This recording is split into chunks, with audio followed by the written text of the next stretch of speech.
독도라니요. 다케시마는 일본 땅입니다. 한국이 뭘 할 수 있겠습니까? 다카이치 총리가 국회에서 폭탄 발언을 뱉은 지 불과 사흘 뒤 우길기를 단 일본 군함이 한밤중 독도와 울릉도 사이 해역을 몰래 침투했습니다. 전 세계 전문가들은 한국이 곧바로 일본에 반격할 것이라 예상했죠. 그러나 한국은 분노도 경고도 없이 그저 차갑고 거대한 침묵으로 응수했습니다. 하지만 아무도 몰랐습니다. 그 침묵은 한국이 70년간 준비해온 반격의 신호탄이었다는 사실을. 그날 이후 일본 내부에서 정체 모를 혼란이 폭발했고 중국과 미국, 유럽까지 일본을 향해 일제히 등을 돌리는 국제적 균열이 시작됐습니다. 독도를 차지하기 위해 일본이 110년 동안 조작해온 문서, 그리고 그 진실을 밝히기 위한 대한민국의 강철 같은 집념. 한국은 대체 무엇을 준비하고 있었던 걸까요? 그리고 일본은 무엇을 그토록 두려워했던 걸까요? 지금부터 그 믿기 힘든 이야기를 공개합니다. 대한민국의 힘을 믿으신다면 구독과 좋아요로 함께 응원해주세요. 새벽 1시 47분, 휴대폰이 미친 듯 울렸습니다. 독도 해역 일본 군함 접근. 긴급 브리핑 소집. 저는 잠옷차림으로 침대에서 벌떡 일어났습니다. 국무부까지 20분 거리였죠. 신호등마다 심장이 두근거렸습니다. 상황실 문을 열었을 때 본 광경은 충격 그 자체였어요.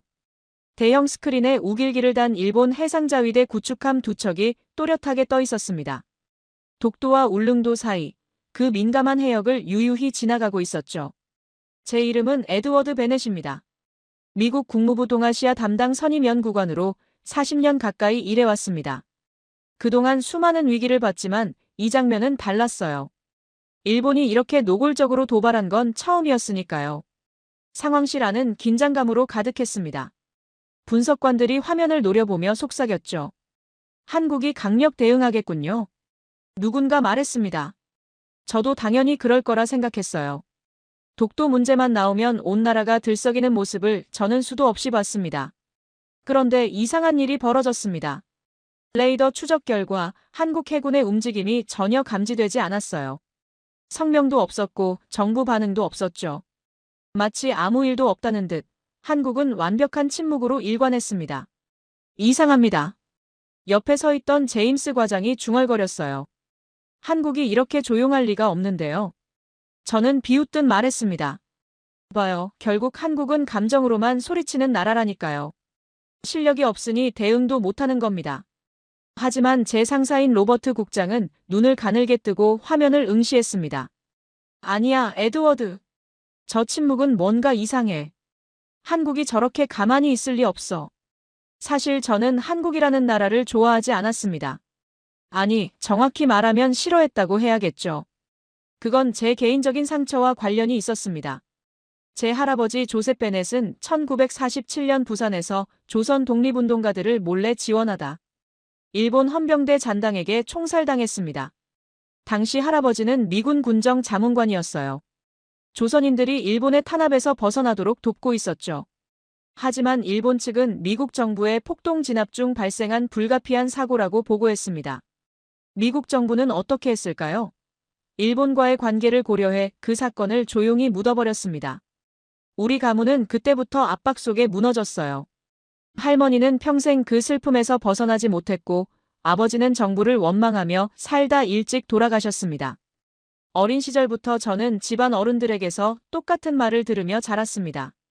한국과 엮이면 불행해진다. 그 말은 제 머릿속 깊이 각인됐고 저는 평생 한국을 멀리했죠. 한국 관련 업무가 나오면 최대한 피했습니다. 그 나라 이름만 들어도 가슴이 답답해졌으니까요. 그런데 바로 3일 전 일본 총리 다카이치 사나에가 국회 연설에서 폭탄 선언을 했습니다. 대마도는 일본 고유 영토입니다. 한국이 할 수 있는 것은 아무것도 없습니다. 전 세계가 경악했죠. 미국 본부는 즉시 긴급 상황실을 소집했습니다. 일본 외무성이 전달한 두꺼운 문서 패키지를 공개했습니다. 독도와 대마도가 일본 영토임을 증명하는 자료라는 제목이 붙어 있었죠. 저는 그 문서를 꼼꼼히 읽었습니다. 300페이지가 넘는 방대한 자료였어요. 지도, 통계, 역사 기록, 외교 문서까지 빼곡했습니다. 모든 페이지가 완벽했습니다. 출처도 명확했고 데이터도 정밀했죠. 역시 일본 자료는 정확하군. 저는 확신했습니다. 일본 군함이 독도 해역에 접근한 이유가 있는 거야. 새벽 브리핑이 끝나고 오전 9시 로버트 국장이 저를 불렀습니다. 그의 표정은 심각했어요. 에드워드, 한국에 가게. 저는 펜을 떨어뜨렸습니다. 한국엔 가고 싶지 않습니다. 국장님도 아시잖습니까? 우리 집안이 한국 때문에 어떻게 무너졌는지 말입니다. 로버트 국장은 고개를 저었습니다. 그래서 내가 가야 해. 감정이 아니라 데이터로 봐야 한다고. 일본이 보낸 문서들 너무 깨끗해. 이상하다는 생각 안 들어? 그리고 한국의 침묵도 수상해. 마치 뭔가 더 큰 걸 준비하는 것 같단 말이야. 하지만 저는 명령이야, 에드워드. 저는 할 말을 잃었습니다. 손이 떨렸죠. 한국이라는 이름만 들어도 숨이 막혔으니까요. 할아버지의 죽음, 가문의 몰락, 평생 품어온 원망이 한꺼번에 밀려왔습니다. 사무실로 돌아와 책상 서랍을 열었습니다. 깊숙한 곳에 오래된 흑백 사진 한 장이 있었어요. 할아버지가 조선 청년들과 찍은 마지막 사진이었습니다. 사진 뒷면엔 희미한 글씨로 이렇게 적혀 있었죠. 1947년 부산항, 진실은 반드시 이긴다. 저는 사진을 한참 바라봤습니다.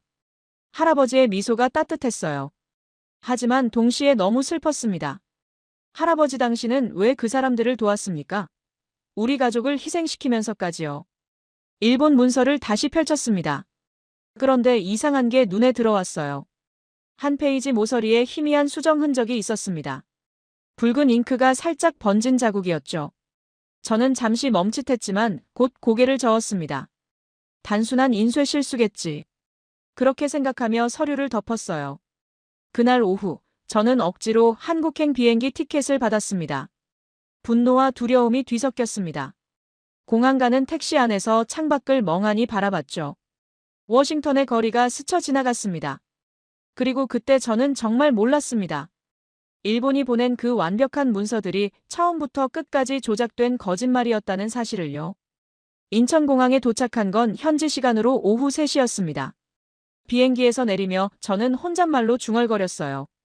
한국은 어딜 가나 소란스러울 줄 알았는데 하지만 공항은 예상과 달랐습니다. 조용하고 체계적이었죠. 사람들은 질서정연하게 움직였고 안내판은 완벽하게 정리돼 있었습니다. 입국장을 나서자 양복을 입은 중년 남성이 다가왔습니다. 베넷 박사님이시죠? 외교부 김성훈 과장입니다. 그의 악수는 단단했고 말투는 연구원처럼 차분했어요. 감정이라곤 전혀 느껴지지 않았습니다. 공항에서 호텔까지 40분 정도 걸립니다. 차에서 바로 브리핑 시작하시죠. 김 과장은 인사치레도 없이 본론으로 들어갔습니다. 저는 당황했어요. 한국인들은 감정적이라고 들었는데 이 사람은 마치 기계처럼 냉정했으니까요. 차량은 고급 세단이었습니다. 뒷좌석에 오르자 김 과장이 두꺼운 브리핑북을 건넸어요. 먼저 이걸 보시죠. 준비한 자료가 많습니다. 표지에는 대마도 해협 전략적 중요성 분석이라는 제목이 적혀 있었습니다. 박사님, 우리는 주장하지 않습니다. 팩트만 보여드리겠습니다. 김 과장의 첫마디가 제 머릿속을 때렸습니다. 주장하지 않는다고요?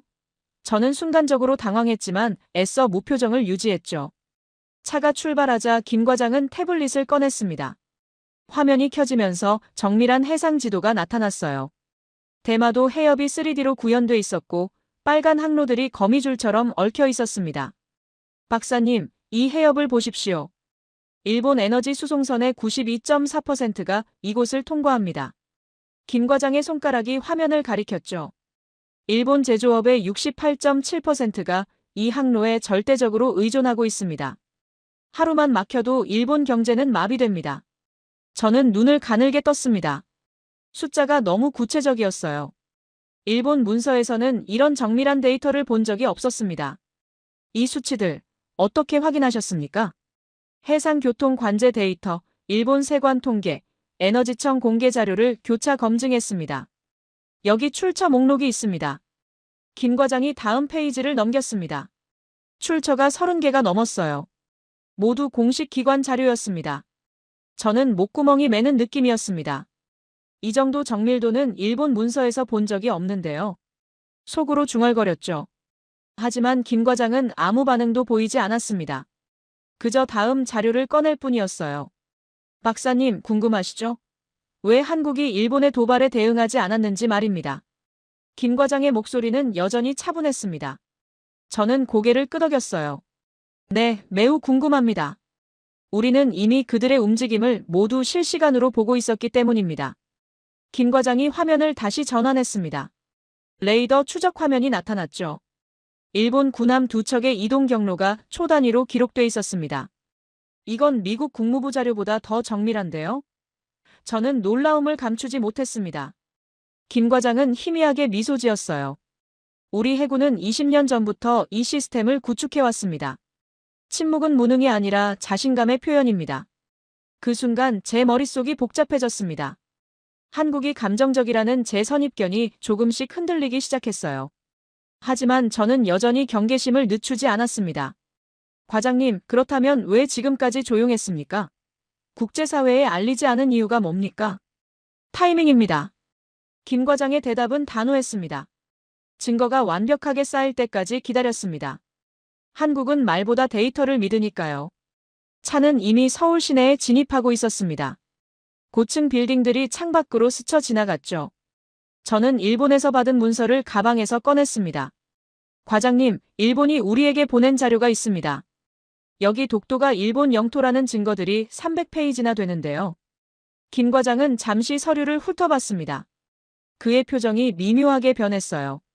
박사님, 이 문서에 세 군데 중대한 오류가 있습니다. 그는 태블릿으로 비교 자료를 보여줬습니다. 첫째, 17페이지 해상 로그 기록. 이 좌표는 실제 항해 기록과 일치하지 않습니다. 둘째, 42페이지 통계 수치. 일본 자체 해상보안청 자료와 12% 차이가 납니다. 셋째, 88페이지 역사문서 인용. 원본과 요약본의 내용이 다릅니다. 저는 입이 벌어졌습니다. 어떻게 이렇게 정확히 아십니까? 김 과장은 차분하게 대답했어요. 우리는 70년간 이 문제를 연구해왔습니다. 일본이 내는 자료는 모두 교차 검증합니다. 차가 외교부 청사 앞에 멈췄습니다. 건물은 웅장했지만 화려하지 않았어요. 김 과장이 먼저 내리며 말했습니다. 박사님, 회의실에 연구진들이 대기하고 있습니다. 오늘 보실 자료만 1200페이지입니다. 1200페이지라고요? 저는 숨이 막혔습니다. 일본이 준 300페이지도 방대하다고 생각했는데 한국은 그 4배를 준비했다는 겁니까? 회의실 문을 열자 수십 명의 공무원과 연구원들이 조용히 자리에 앉아 있었습니다.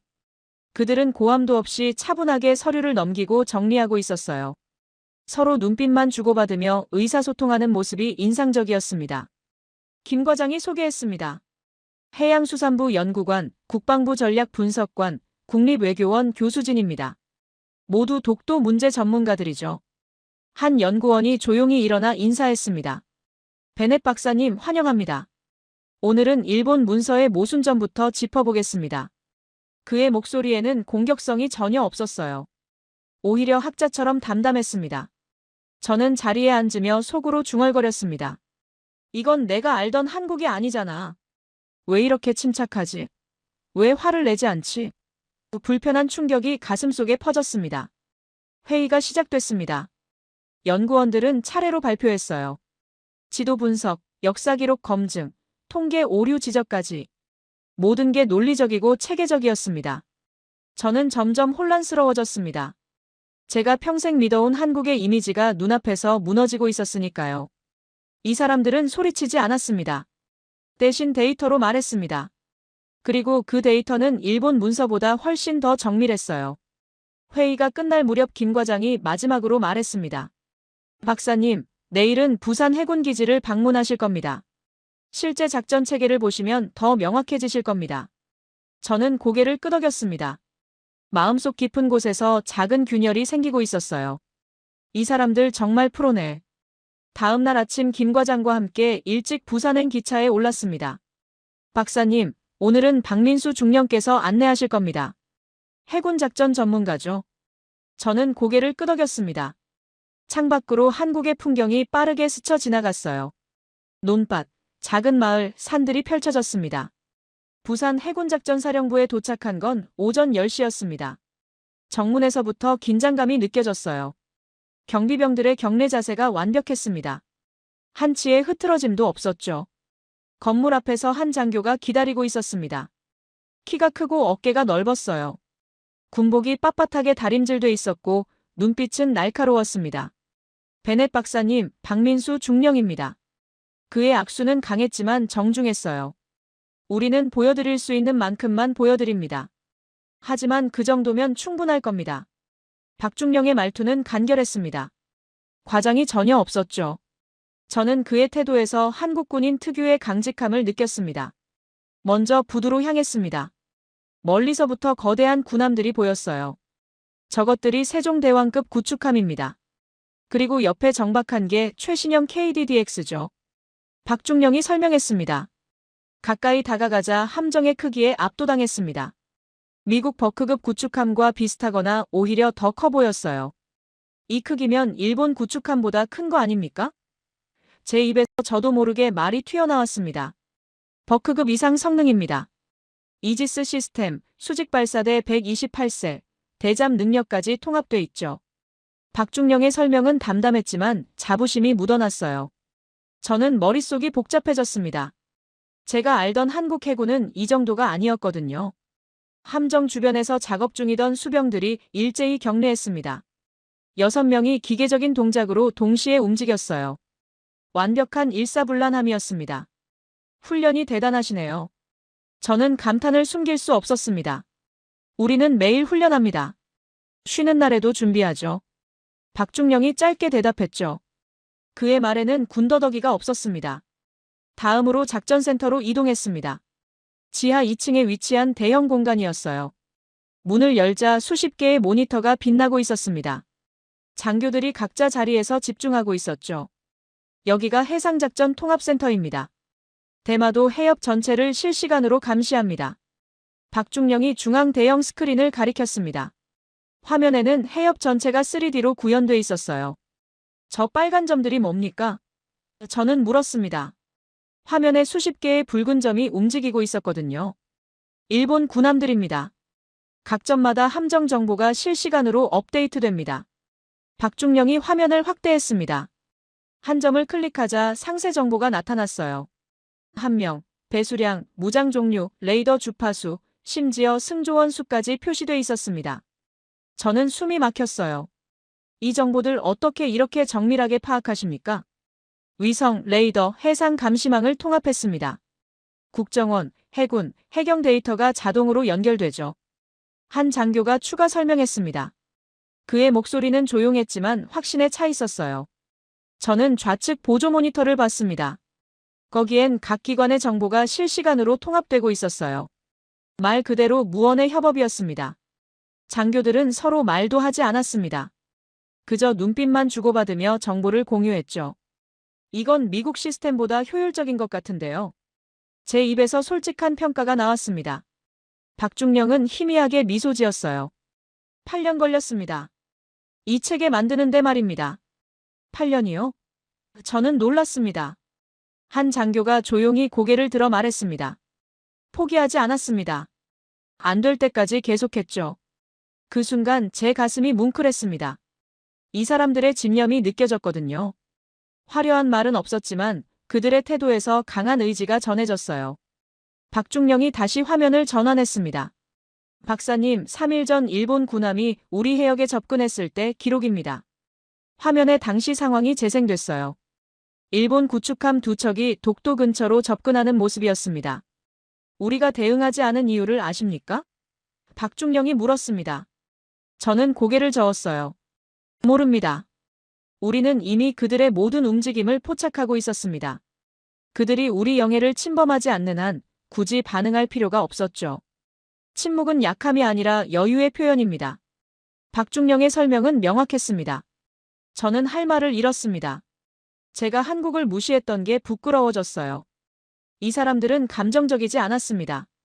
오히려 냉철하고 전략적이었죠. 박사님, 일본이 보낸 문서 가지고 계시죠? 박중령이 물었습니다. 저는 가방에서 서류를 꺼냈어요. 박중령은 몇 페이지를 훑어보더니 고개를 저었습니다. 이 데이터 실제와 맞지 않습니다. 여기 18페이지 해상 경로 지도를 보십시오. 일본은 자신들이 대마도 해협을 완전히 통제한다고 주장하지만 실제론 한국 영해를 통과해야 합니다.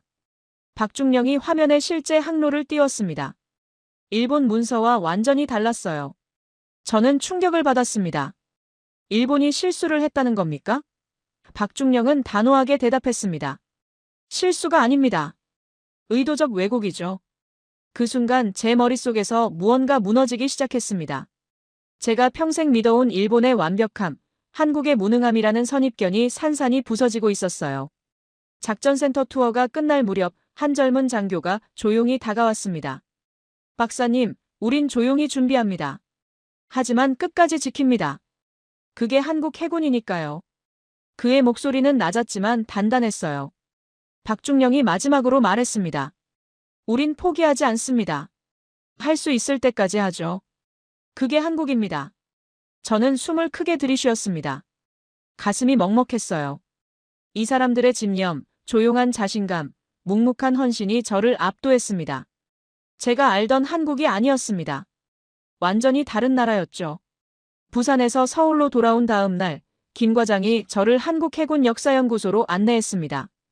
오늘은 역사 자료를 보실 겁니다. 김정현 박사께서 직접 설명하실 거예요. 차 안에서 김 과장이 말했을 때 저는 솔직히 큰 기대를 하지 않았습니다. 역사 자료라는 게 대부분 해석의 문제일 테니까요. 일본도 자신들의 역사 자료를 가지고 있고 한국도 마찬가지겠죠. 결국 누가 더 설득력 있느냐의 싸움일 거라고 생각했습니다. 연구소는 서울 외곽의 조용한 건물에 있었습니다.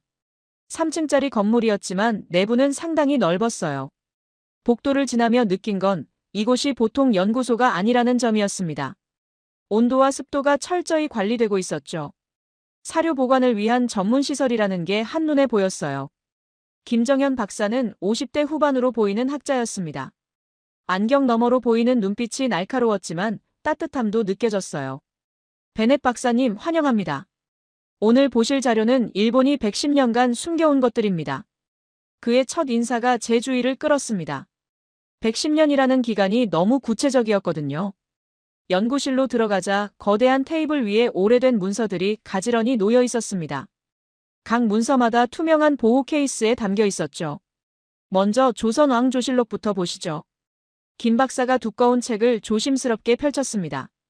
한문으로 빼곡히 적힌 페이지였어요. 이건 1693년 울릉도 정벌 기록입니다. 당시 조선 정부가 울릉도와 독도 일대에서 불법 어업을 하던 일본인들을 추방한 내용이죠. 김 박사는 영어 번역본을 함께 건넸습니다.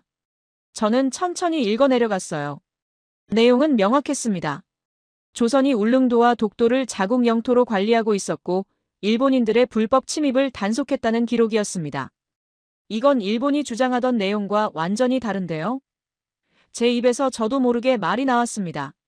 일본 문서에서는 독도가 무주지였고 일본이 먼저 발견해 실효적으로 지배했다고 주장했거든요. 하지만 이 기록은 그보다 200년 이상 앞선 시점에 조선이 이미 관리하고 있었다는 증거였습니다. 김 박사는 고개를 끄덕였습니다. 그래서 오늘 가장 중요한 문서를 보여드리려는 겁니다. 그는 조심스럽게 다른 서류함을 열었어요. 안에서 오래된 종이 한 장을 꺼냈습니다. 종이는 누렇게 발해 있었지만 글씨는 또렷했어요. 주변 연구원들이 숨소리조차 죽이며 지켜보고 있었습니다. 이것이 1877년 일본 태정관 지령 원본입니다. 김 박사의 목소리가 낮아졌습니다. 저는 몸을 앞으로 숙이며 문서를 들여다봤죠. 한자와 일본어가 섞인 고문서였습니다. 종이의 질감, 잉크의 색깔, 모든 게 진짜 고문서의 느낌이었어요. 태정관이 뭡니까? 저는 물었습니다. 일본 메이지 시대 최고 의사결정 기관입니다. 오늘날로 치면 국무회의와 같은 곳이죠. 천황 직속 기관이었습니다. 김 박사가 설명했습니다. 저는 긴장했어요. 최고 기관의 문서라면 일본 정부의 공식 입장을 담은 것이니까요. 이 문서에 뭐라고 적혀 있습니까? 제가 물었습니다. 김 박사는 영어 번역본을 건네며 조용히 말했습니다. 울릉도 외 일도, 즉 독도는 일본과 관계없는 조선 영토임을 확인한다. 따라서 일본 지적조사 대상에서 제외하라. 저는 숨이 멎는 것 같았습니다. 일본 정부 최고기관이 독도를 조선 영토라고 공식 인정했다는 뜻이잖아요. 그것도 1877년, 지금으로부터 150년 가까이 전의 말입니다. 이게 진짜입니까? 혹시 위조된 건 아닙니까? 저는 떨리는 목소리로 물었습니다. 일본 국립공문서관에도 동일한 사본이 보관돼 있습니다. 진위는 이미 확인됐죠. 일본 학자들도 인정하는 문서입니다. 김 박사의 대답은 확신에 차 있었습니다. 저는 문서를 다시 들여다봤어요. 페이지 상단의 굵은 붉은 글씨가 눈에 들어왔습니다. 이 붉은 글씨는 뭡니까? 제가 물었습니다. 최종 결제 표시입니다. 태정관 최고 책임자가 직접 승인한 표시죠. 이게 있다는 건 일본 정부의 공식 결정이라는 뜻입니다. 김 박사가 설명했습니다. 그 순간 제 머릿속에 무언가 번쩍 스쳤습니다. 붉은 글씨, 그렇습니다. 워싱턴에서 일본 외무성 문서를 검토할 때 한 페이지 모서리에서 봤던 그 희미한 붉은 잉크 흔적이었습니다. 당시엔 단순한 인쇄 오류라고 생각하고 넘어갔는데 혹시 그게 이태정관 지령을 은폐하려던 흔적이었던 걸까요? 박사님, 괜찮으십니까? 김 박사가 걱정스럽게 물었습니다. 제 얼굴이 창백해진 게 보였나 봅니다. 저는 정신을 차리고 고개를 끄덕였어요. 네, 괜찮습니다. 계속 설명해 주십시오. 김 박사는 다음 자료를 펼쳤습니다. 일본은 태정관 지령 이후에도 계속 은폐 작업을 했습니다. 이걸 보십시오. 스크린에 1905년 일본 내무성 내부 회의록이 떴어요. 저는 영어 번역본을 읽기 시작했습니다. 울릉도와 독도의 조선 귀속은 이미 명백하다. 그러나 러일 전쟁 상황을 고려하여 전략적으로 일본 영토에 편입한다. 회의록의 한 구절이 제 눈을 사로잡았습니다. 이건 명백히 강제 편입을 인정하는 내용이었어요. 조선 땅인 걸 알면서도 전쟁 중이니까 빼앗겠다는 말이잖아요. 이 회의록도 진본입니까? 제가 물었습니다. 네, 일본 외무성 기밀문서고에서 발견됐습니다. 2000년대 초 일부 일본 학자들이 공개를 요구했지만 일본 정부는 거부했죠. 김 박사의 설명은 담담했지만 무게감이 있었습니다. 저는 점점 혼란스러워졌습니다. 제가 평생 믿어온 일본의 정직함, 투명함이라는 이미지가 송두리째 흔들리고 있었거든요. 연구실의 다른 연구원들은 말없이 자료를 정리하고 있었어요. 그들은 서로 눈빛만 주고받으며 조용히 문서를 옮겼습니다. 한국인 특유의 조용한 집중력이 느껴졌죠. 더 충격적인 자료가 있습니다. 김 박사가 또 다른 파일을 열었습니다. 화면에 1987년 일본 교수 호리 가제오의 논문과 인터뷰 영상이 나타났어요. 이분은 일본 시마네 대학 교수였습니다. 독도 연구의 권위자였죠. 영상이 재생됐습니다.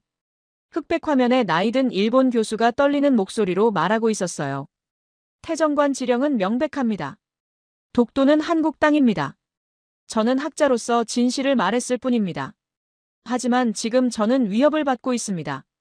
누군가 제 연구실에 침입했고 협박 전화가 옵니다. 영상이 끝나자 연구실은 깊은 정적에 잠겼습니다. 연구원들이 조용히 고개를 숙였어요. 저는 숨을 크게 들이쉬며 손을 떨기 시작했습니다. 진실을 말한 학자가 위협받았다는 사실이 충격으로 다가왔죠. 그 교수는 어떻게 되셨습니까? 제가 조심스럽게 물었습니다. 학계에서 배척당했습니다. 연구비가 끊기고 동료들이 그를 외면했죠. 결국 은퇴 후 조용히 사셨습니다. 김 박사의 대답에 가슴이 먹먹해졌습니다. 그때 제 할아버지가 떠올랐습니다. 1947년 부산에서 조선인들을 도와주다 일본군 잔당에게 살해당한 할아버지 말입니다. 일본은 그 사건을 미국의 폭동 진압 중 불가피한 사고라고 보고했죠. 하지만 오늘 이 자료들을 보니 의문이 들었습니다. 혹시 그것도 왜곡된 보고서였던 건 아닐까요? 김 박사가 조용히 말했습니다. 박사님, 오늘 보신 자료들이 충격적이실 겁니다. 하지만 이게 진실이죠. 일본은 110년간 이 사실들을 숨겨왔습니다. 저는 고개를 들어 김 박사를 바라봤습니다. 그의 눈빛이 진지했어요. 주변 연구원들도 조용히 저를 지켜보고 있었습니다. 그들의 표정에서 한국인 특유의 끈기와 집념이 느껴졌죠. 태정관 지령을 본 다음 날, 김 박사팀은 저를 더 깊은 진실의 세계로 안내했습니다. 오늘은 일본의 조작 구조를 보여드리겠습니다. 김 박사가 말했을 때 저는 이미 각오하고 있었어요. 어제 본 것만으로도 충분히 충격적이었지만 더 큰 진실이 기다리고 있다는 느낌이 들었으니까요. 연구실 한쪽 벽면에는 거대한 타임라인 지도가 걸려 있었습니다. 1945년부터 2025년까지 80년의 세월이 한눈에 보이는 연표였죠. 이건 우리가 70년간 추적해온 독도 관련 자료 발굴 역사입니다. 김 박사가 설명했습니다. 연표 곳곳에 붙은 포스트잇과 메모들이 세월의 흔적을 말해주고 있었어요. 70년이요? 저는 놀라서 물었습니다. 네, 해방 직후부터 각 정부와 연구소, 군, 대학이 마치 적을 추적하듯 자료를 찾아왔습니다. 김 박사의 말에 저는 숨이 막혔습니다. 70년이라는 시간 동안 한 나라가 조용히, 끈질기게 진실을 추적해왔다는 게 믿기지 않았거든요. 그때 한 노련한 연구관이 조용히 다가와 말했습니다. 일본이 숨기면 우리는 찾습니다. 1년이 걸려도 10년이 걸려도 말입니다. 그의 목소리는 낮았지만 단단했어요. 저는 그 순간 한국인의 끈기와 집념이 어떤 것인지 피부로 느꼈습니다. 김 박사가 컴퓨터 화면을 켰습니다. 박사님, 이제 일본 내부의 실체를 보여드리겠습니다. 화면에 일본 외무성 문서 분석 결과가 나타났어요. 여러 문서의 결제 라인을 추적한 내용이었습니다. 여기를 보십시오. 야마타로 남겨진 결제 서명이 반복적으로 등장합니다. 김 박사가 화면을 확대했죠. 우리는 10년간 이 서명의 주인을 추적했습니다. 그 결과 야마타 켄조라는 인물을 찾아냈습니다. 야마타 켄조요? 저는 그 이름을 처음 들었습니다. 일본 외무성 동북아시아과 실무 책임자였던 인물입니다. 1970년대부터 2000년대까지 30년간 독도 관련 업무를 총괄했죠. 김 박사가 설명했습니다. 화면에 야마타의 사진과 이력이 떴습니다. 평범해 보이는 중년 남성이었어요. 이 사람이 태정관 지령의 존재를 알고도 의도적으로 묻어버린 핵심 인물입니다. 심지어 1987년 호리가제오 교수 탄압 당시 등장한 우익단체 대표와도 연결돼 있습니다. 저는 주먹을 불끈 쥐었습니다. 이건 조작입니다. 정보전이에요. 미국까지 속인 거잖습니까? 제 목소리가 높아졌습니다. 평생 일본을 신뢰해온 제 자신이 바보처럼 느껴졌거든요. 김 박사는 고개를 끄덕였습니다. 맞습니다. 일본은 조직적으로 진실을 은폐했습니다. 그리고 미국을 포함한 서방 국가들에게 왜곡된 정보를 제공했죠. 그의 말이 제 가슴을 찔렀습니다. 다음 화면에는 일본 문서의 조작 패턴이 정리돼 있었습니다. 우리가 발견한 조작 흔적입니다. 첫째, 삭제 로그가 남아 있습니다. 원본 문서에서 특정 부분이 삭제된 흔적이죠. 둘째, 통계 수치가 일본 자체 기관 자료와 불일치합니다. 셋째, 날짜 수정 흔적이 여러 문서에서 발견됩니다.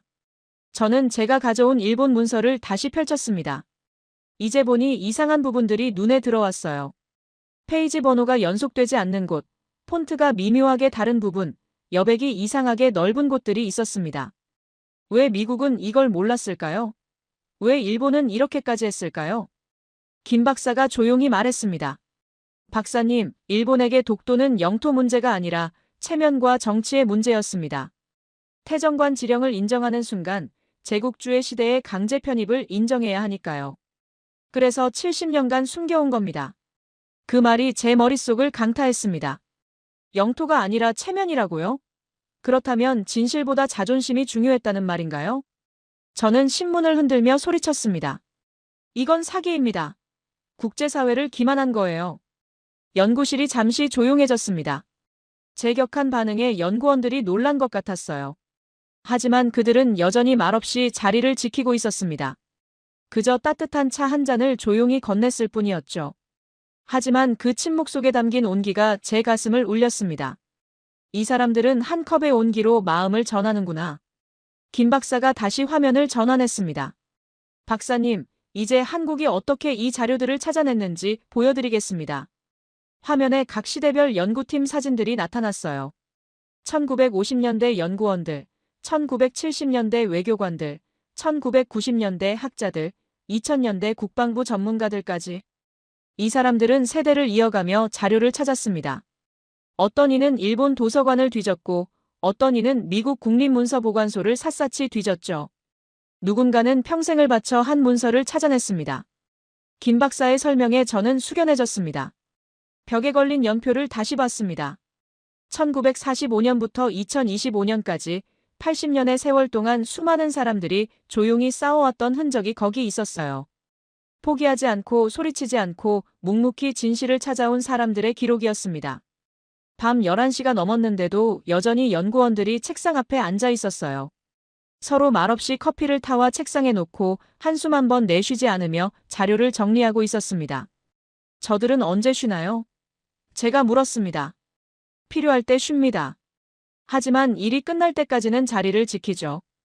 김 박사의 대답이 담담했습니다.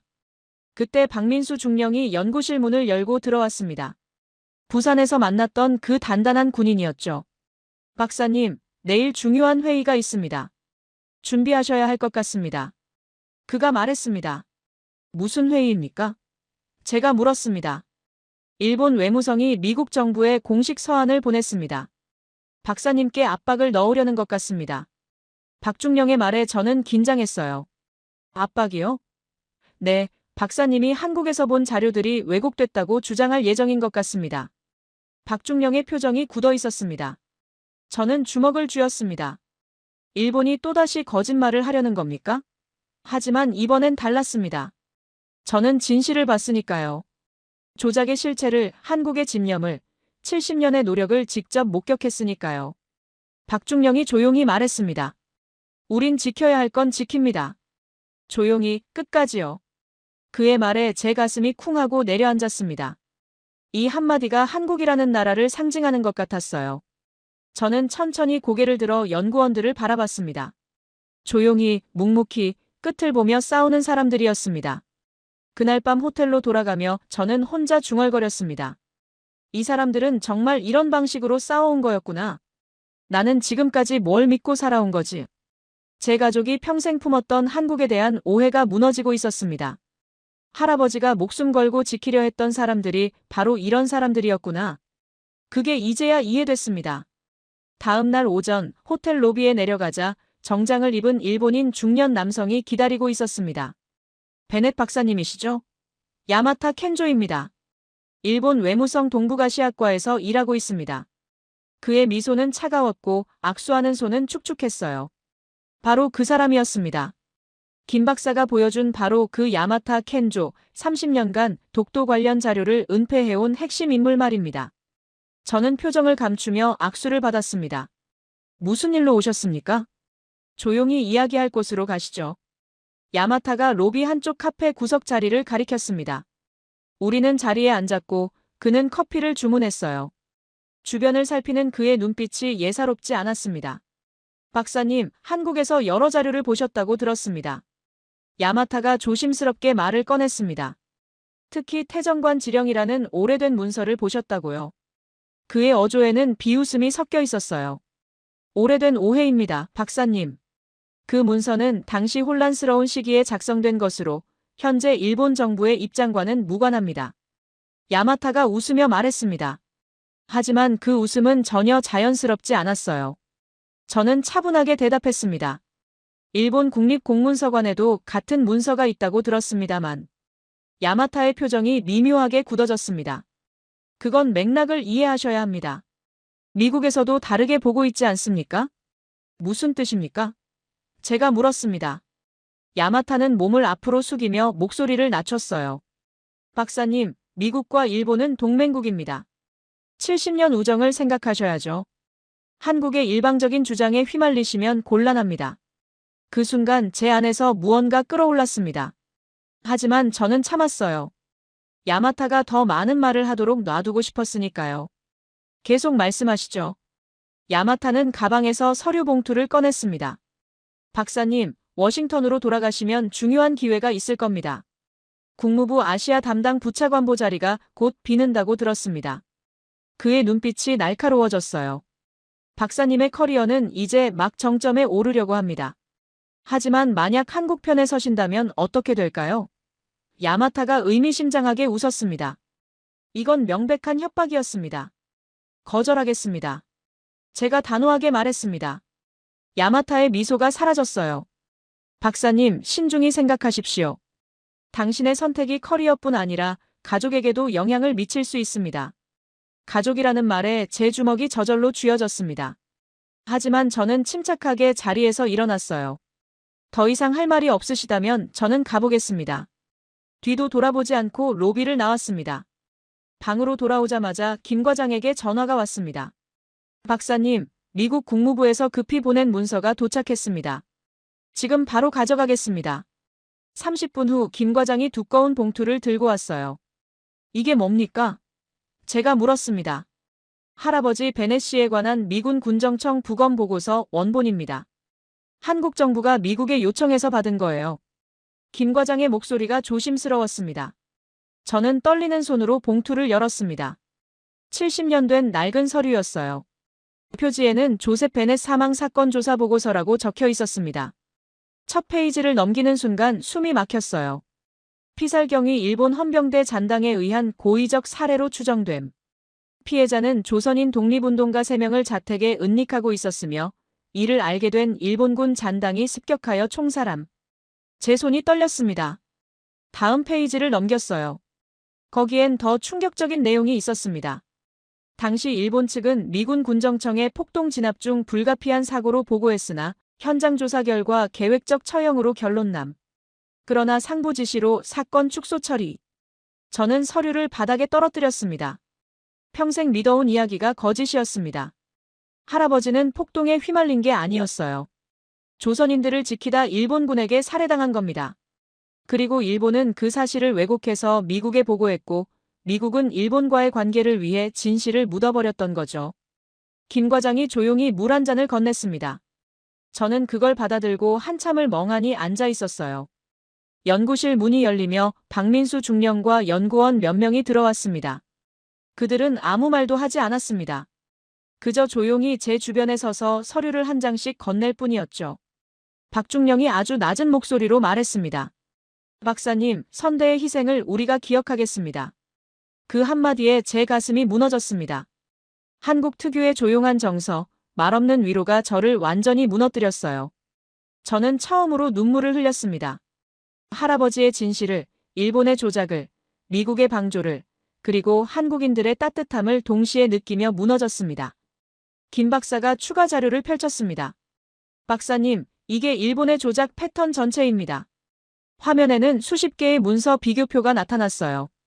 원본과 일본이 제출한 버전이 나란히 놓여 있었고 조작된 부분이 빨간색으로 표시돼 있었습니다. 삭제 로그, 날조된 통계, 변조된 날짜, 왜곡된 인용구까지. 모든 게 체계적이고 조직적이었습니다. 일본은 70년간 이런 식으로 진실을 숨겨왔던 겁니다. 저는 자리에서 벌떡 일어나 서류를 바닥에 던졌습니다. 나는 40년을 속았습니다. 제 목소리가 떨렸어요. 내 가문은 무너졌고 할아버지는 조선인을 지키다 죽었는데 나는 평생 일본의 거짓말을 믿으며 살았습니다. 연구실이 조용해졌습니다. 모두가 숨을 죽이고 저를 바라봤어요. 저는 두 손으로 얼굴을 감싸고 울부짖었습니다. 일본은 왜 이렇게까지 하는 걸까요? 왜 진실을 숨겼을까요? 박중령이 조용히 다가와 제 어깨에 손을 올렸습니다. 박사님, 이제 진실을 아셨습니다. 그걸로 충분합니다. 그의 목소리는 단단했지만 따뜻했어요. 저는 고개를 들어 천장을 바라봤습니다. 눈물이 멈추지 않았어요. 하지만 동시에 무언가 단단한 게 제 안에서 자라나고 있었습니다. 분노가 아니라 사명감이었죠. 제 목소리가 떨렸습니다. 나는 반드시 이 진실을 세상에 알리겠습니다. 제가 주먹을 쥐며 말했어요. 일본의 만행을 폭로하고 한국에, 그리고 제 할아버지가 목숨 걸고 지킨 사람들에게 사죄하겠습니다. 연구원들이 조용히 고개를 숙였습니다. 김 박사가 말했습니다. 함께하겠습니다, 박사님. 박중령도 단호하게 고개를 끄덕였어요. 그날 밤 저는 할아버지 사진을 오랫동안 바라봤습니다. 사진 속 할아버지는 조선 청년들과 함께 웃고 있었어요. 할아버지, 이제 알겠습니다. 당신이 왜 그들을 지켰는지, 왜 목숨을 걸었는지 말입니다. 일주일 후 한국 정부가 움직였습니다. 청와대에서 긴급 국제브리핑이 열린다는 소식이 전해졌어요. 김 과장이 저를 찾아와 말했습니다. 박사님, 오늘 한국 정부가 독도 관련 모든 증거를 국제사회에 공개합니다. 600페이지 분량의 백서입니다. 그의 목소리에는 긴장과 자신감이 뒤섞여 있었죠. 청와대 국제브리핑룸은 이미 수백 명의 기자들로 가득 차 있었습니다. 40개국에서 온 취재진이었어요. 카메라 플래시가 끊임없이 터졌고 각국 언어로 된 중계 준비가 한창이었습니다. 저는 초청석에 앉아 그 광경을 지켜봤죠. 오전 10시 정각 한국 외교부 장관이 단상에 올랐습니다. 그의 표정은 엄숙했지만 흔들림이 없었어요. 신사숙녀 여러분, 오늘 대한민국 정부는 독도 영유권에 관한 결정적 증거들을 모두 공개합니다. 이제 진실은 더 이상 숨길 수 없습니다. 대형 스크린에 자료들이 하나씩 나타나기 시작했습니다. 태정관 지령 원본, 메이지 시대 극비 문서, 미국 군정기 보고서, 일본 내무성 삭제, 로그, 조작된 일본 외무성 발표 자료까지. 제가 한국에서 봤던 모든 증거들이 전 세계를 향해 공개되고 있었습니다. 장내가 술렁이기 시작했어요. 일본 기자들의 얼굴이 창백해졌고 서방 기자들은 동시에 키보드를 두드리기 시작했습니다. 특히 태정관 지령이 화면에 크게 떴을 때 장내가 완전히 술렁였죠. 일본 정부 최고기관이 1877년에 독도를 조선 영토로 공식 인정했다는 설명이 나오자 곳곳에서 탄성이 터져나왔습니다. 그런데 바로 그때 일본 총리 다카이치 사나에가 긴급 기자회견을 연결했습니다. 브리핑룸 한쪽 화면에 그녀의 모습이 나타났어요. 한국이 공개한 자료는 맥락을 무시한 왜곡입니다. 미국을 포함한 우방국들도 같은 입장입니다. 그녀의 목소리는 단호했지만 떨림이 느껴졌습니다. 특히 미국 국무부 베넷 박사는 우리가 제공한 자료의 신뢰성을 확인했습니다. 한국의 주장은 일방적입니다. 다카이치가 제 이름을 거론하는 순간 장내 시선이 일제히 저를 향했습니다. 제 안에서 무언가 폭발했습니다. 더 이상 참을 수 없었어요. 자리에서 벌떡 일어나 단상을 향해 걸어갔습니다. 주변에서 놀란 목소리들이 들렸지만 신경 쓰지 않았어요. 잠깐만요. 제 목소리가 브리핑룸 전체에 울려 퍼졌습니다. 기자들이 일제히 카메라를 저에게 돌렸죠. 전 세계가 저를 보고 있었습니다. 제 손이 떨렸지만 마이크를 놓지 않았어요. 저는 에드워드 베넷입니다. 미국 국무부 동아시아 담당 선임 연구관입니다. 숨을 크게 들이쉬고 말을 이었습니다. 지금 일본 총리가 제 이름을 거론했습니다. 제가 일본 편이라고 말했죠. 하지만 그건 거짓말입니다. 장내가 술렁이기 시작했습니다. 저는 주머니에서 녹음기를 꺼냈어요. 저는 일주일 전 호텔에서 일본 외무성 야마타 켄조를 만났습니다. 그리고 그 대화를 녹음했습니다. 지금부터 그걸 공개하겠습니다. 제 손으로 직접 재생 버튼을 눌렀습니다. 스피커에서 야마타의 목소리가 울려 퍼지기 시작했어요. 베넷 씨, 미국은 일본 편입니다. 한국 편에 서지 마시오. 장내가 조용해졌습니다. 모두가 숨을 죽이고 들었죠. 야마타의 목소리가 계속 흘러나왔습니다. 우리가 제공하는 문서는 일본 정부 공식 문서처럼 보이도록 정리된 버전입니다. 그대로 미국 정부에 보고하십시오. 당신이 이건 사실로 확인했다고 말만 해주면 됩니다. 대가도 충분히 준비되어 있습니다. 야마타의 목소리가 너무나 또렷했습니다. 독도 문제는 이미 우리가 결론을 내려둔 사안입니다. 원본. 그건 미국에 보여줄 필요 없는 자료죠. 녹음이 끝나자 장내가 완전히 얼어붙었습니다. 저는 떨리는 목소리로 외쳤어요. 이게 일본의 실체입니다. 문서를 조작하고 미국 관료를 매수하려 했습니다. 제 목소리가 점점 커졌습니다. 저는 평생 일본을 신뢰했습니다. 하지만 한국에서 본 증거들은 명백했습니다. 태정관 지령, 메이지 시대 내부 문서, 모두 진실이었습니다. 일본은 110년간 이 사실들을 숨겨왔습니다.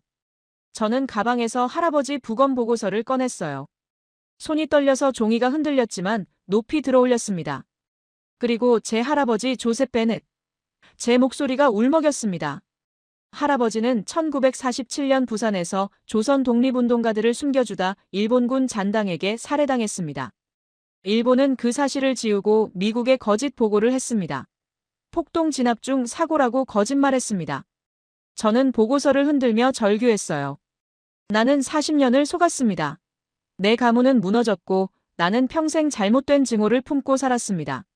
눈물이 흘러내렸습니다. 하지만 멈추지 않았어요. 일본이 미국에 보낸 모든 문서는 조작입니다. 저는 그 조작된 문서를 믿었습니다. 장내가 폭발했습니다. 한국 기자들이 자리에서 벌떡 일어났고 일본 기자들은 얼굴이 새하얗게 질렸어요. 서방 기자들은 동시에 질문을 쏟아냈고 중계 카메라들이 일제히 저를 향했습니다. 일본 측 화면에서 다카이치 총리가 아무 말도 하지 못하고 있었습니다. 그녀의 입이 벌어졌다 닫혔다를 반복했죠. 그리고 갑자기 화면이 끊겼습니다. 일본이 중계를 차단한 겁니다. 저는 단상 위에서 한국 외교부 장관을 돌아봤습니다. 그는 놀란 표정이었지만 곧 단단한 눈빛으로 바뀌었어요. 그가 마이크를 잡고 말했습니다. 일본 정부는 지금 즉시 이 녹음에 대해 해명하십시오. 그리고 110년간의 은폐와 조작에 대해 사죄하십시오. 장내가 더욱 술렁거렸습니다. 저는 다시 마이크를 잡았어요. 한국 기자석을 향해 몸을 돌렸습니다. 한국 국민 여러분, 제 목소리가 떨렸습니다. 나는 여러분을 오해했습니다. 여러분의 70년 노력을 무시했습니다. 고개를 깊이 숙였습니다. 저는 감정에 휩싸여 여러분을 미워했습니다. 하지만 여러분은 조용히, 묵묵히 진실을 찾아왔습니다. 진심으로 사죄드립니다. 한국 기자석에서 숨죽인 울음소리가 들렸습니다. 저는 허리를 더 깊이 숙였어요. 눈물이 바닥에 떨어졌지만 부끄럽지 않았습니다. 이게 제가 할 수 있는 최소한이었으니까요. 단상에서 내려올 때 김 과장과 박중령이 저를 기다리고 있었습니다. 그들은 아무 말 없이 제 어깨를 두드렸어요. 그 침묵 속에 담긴 인정과 위로가 제 가슴을 뜨겁게 만들었습니다. 브리핑이 끝난 후 전 세계 언론이 일제히 보도를 시작했습니다. 미국 관료, 일본의 조작 직접 폭로, 일본 외무성 매수 시도 녹음 공개, 할아버지. 복수한 미국 외교관 같은 헤드라인들이 쏟아졌죠. 일본 정부는 공식 반박문을 내려다 철회했습니다. 야마타 켄조는 모습을 감췄고 일본 외무성은 혼란에 빠졌어요. 국제사회의 분위기가 완전히 기울었습니다. 한국 쪽으로 말입니다. 저는 그날 밤 김 박사, 박중령과 함께 조용한 식당에 앉아 있었습니다. 아무도 말하지 않았지만 그 침묵이 편안했어요. 70년의 싸움이 끝나는 순간을 우리는 함께 지켜봤습니다. 김 박사가 조용히 말했습니다. 박사님, 오늘 용기 내주셔서 감사합니다. 박중령도 고개를 끄덕였어요. 할아버지께서 자랑스러워 하실 겁니다.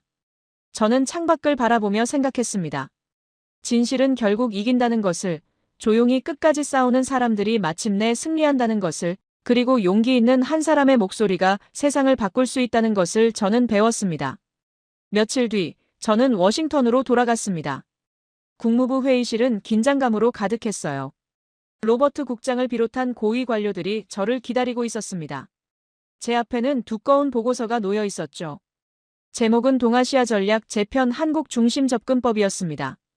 에드워드, 정말 이렇게 보고하겠나? 로버트 국장이 조심스럽게 물었습니다. 저는 단호하게 고개를 끄덕였어요. 네, 한국은 동아시아의 핵심 축입니다.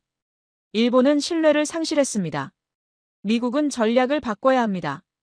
회의실이 술렁거렸지만 저는 흔들리지 않았습니다.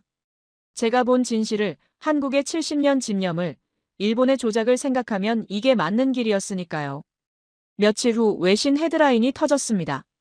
미국 최고 전략가, 동아시아 질서 재정이라는 기사가 전 세계를 뒤덮었죠. 그리고 저는 결심했습니다. 다시 한국으로 가기로 말입니다. 인천공항에 내렸을 때 김 과장과 박중령이 저를 맞이했습니다. 그들은 조용히 미소 지었고 저도 마찬가지였어요. 우리는 많은 말이 필요 없었습니다. 박사님, 오늘 특별한 곳으로 모시겠습니다. 김 과장이 말했습니다. 차는 외교부로 향했어요.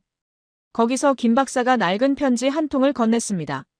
할아버지께서 1947년 부산에서 마지막으로 쓰신 편지입니다. 최근 발견됐습니다.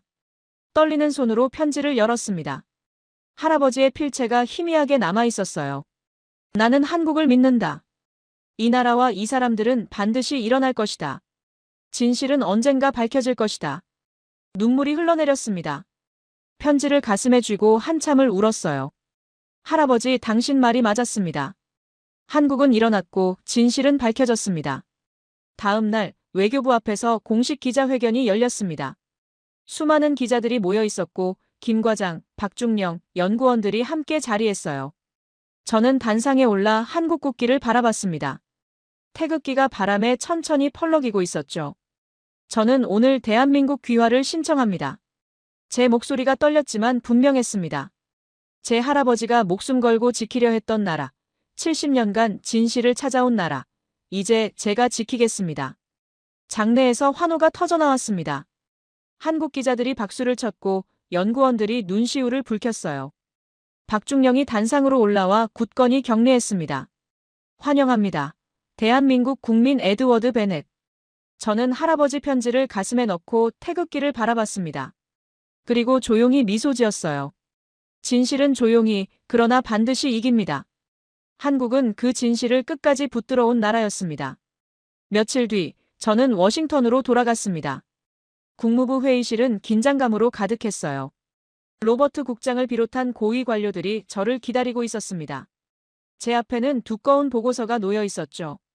제목은 동아시아 전략 재편 한국 중심 접근법이었습니다. 에드워드, 정말 이렇게 보고하겠나? 로버트 국장이 조심스럽게 물었습니다. 저는 단호하게 고개를 끄덕였어요.